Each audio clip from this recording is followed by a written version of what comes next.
दुख में न कोई सुख के सब साथी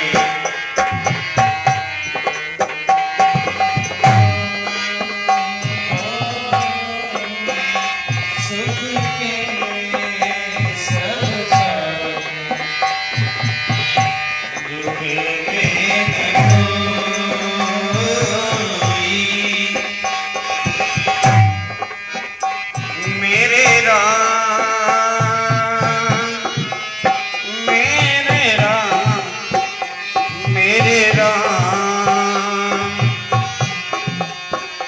तेरा नाम की साँचा दूजा न कोई। राम केवल तेरा नाम साँचा है, दूसरा कुछ साँचा नहीं है, साँचा तेरा नाम। तो मनु शतरूपा ने अखंड तपस्या की, धेनुमति के तीर पर जाकर के संतों से दीक्षा ग्रहण किया और दीक्षा का मंत्र क्या रहा? 12 अक्षर मंत्र बर जपहि सहित अनुराग वासुदेव पद पंकरु दंपत मन अति लाग। कोशिश होना चाहिए कि पति पत्नी का मंत्र एक ही हो, जो पति का मंत्र हो वही पत्नी का भी मंत्र हो तो ज्यादा अच्छा है। आज मनु शतरूपा दोनों का मंत्र एक है और दोनों अनुराग सहित भगवान के नाम का जाप करते हैं, तपस्या करते हैं, अखंड तपस्या करने लगे और तपस्या में इतना डूब गए कि उनको शरीर का भान नहीं रहा, शरीर की सुध नहीं रही, सब कुछ एकदम दुबले पतले हो गए, अस्थि मात्र हो रहे शरीर में केवल हड्डी बची। और उनकी अखंड तपस्या को देख करके तमाम ब्रह्मा विष्णु महेश बार बार आ रहे हैं, लेकिन प्रलोभन दे रहे हैं, लेकिन किसी भी प्रलोभन पर उनका मन बदल नहीं रहा। अंत में भगवान का आना पड़ा और भगवान ने मनु शत्रुघ्न हो और भगवान का ऐसा नाम उच्चारण हो कि वो उठ करके बैठ जाए। कोई व्यक्ति बहुत दुबला पतला हो गया हो और फिर ऐसी कोई दवा मिल जाए कि उसके शरीर फिर से हिष्ट पुष्ट हो जाए। आज मनु शत्रुघ्न फिर से नव यौवन को प्राप्त किए, चैतन्यता को प्राप्त किए। भगवान ने पूछा क्या चाहते हो? तो कहा कि चाहो तुम्हें समान सुत, हमको और कुछ नहीं चाहिए, मैं आपके जैसे पुत्र को चाहता हूं। बोलो भक्तवत्सल भगवान की। तो जैसे कहा कि चाहो तुम्हें समान सुत, प्रभु सन कवन दुराव। महाराज आपसे क्या छिपाना, मेरी इच्छा केवल यही है कि मुझे आप जैसा पुत्र मिले। भगवान ने सोचा कि सर्वेक्षण खेती नहीं हो, अगर कुछ मुहावरे बने हैं, कुछ कहावत है तो अपनी जगह पर सत्य है। किसी के भरोसे रह गए किसी काम के लिए तो उसकी क्या जिम्मेदारी है? का कार्य हो या न हो, भगवान ने सोचा अगर ये मेरे जैसा पुत्र चाहता है तो आप सरिज खोजो कहां जाए। पता नहीं हम दूसरे को इसका पुत्र बनाकर भेज दें और पता नहीं वो खरा उतरे कि नहीं उतरे, कोई अंतर हो जाए तो लोग भविष्य में एक धोखा समझेंगे कि भगवान भी धोखा देने लगे। तो फिर भगवान ने सिद्ध कर दिया और कहा जाओ तुम मेरे जैसा पुत्र चाहते हो, तुम मेरे जैसा पुत्र कोई दूसरा नहीं हो सकता, इसलिए मुझे ही मजबूर होकर के नृप तव तनय हो मैं आए। राजन मैं स्वयं तुम्हारा पुत्र बनकर आऊंगा, कहीं कब आएंगे? कहीं महाराज कब आओगे? तो ते दशरथ कौशल्या रूपा, वे दशरथ कौशल्या रूपा, वे दशरथ कौशल्या रूपा, वे दशरथ कौशल्या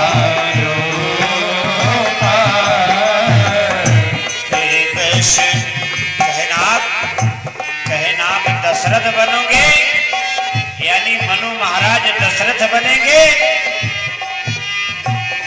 मनु महाराज दशरथ बनेंगे और इस शत्रुपा जी कौशल्या बनेंगे। बोलो भक्तवत्सल भगवान की।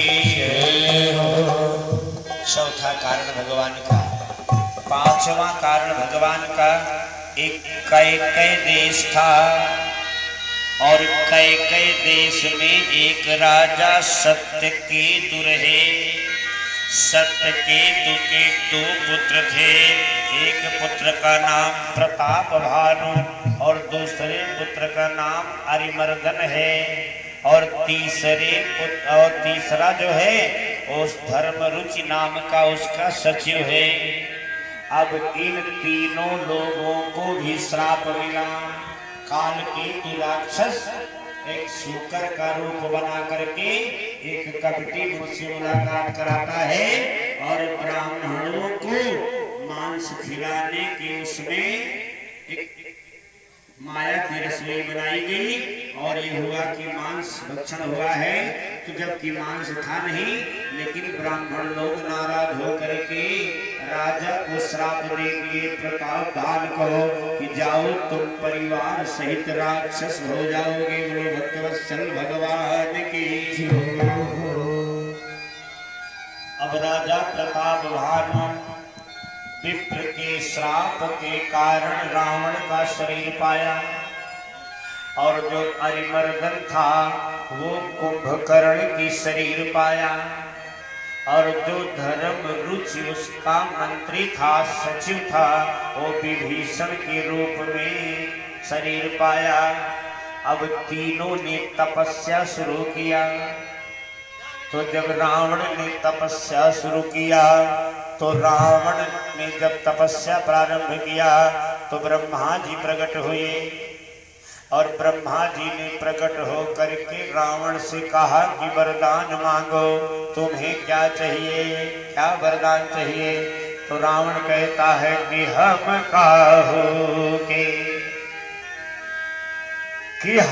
काहू के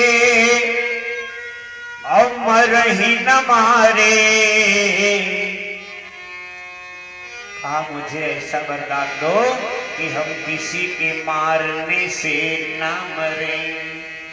तो ब्रह्मा ने कहा ये पावर हमारे पास नहीं है।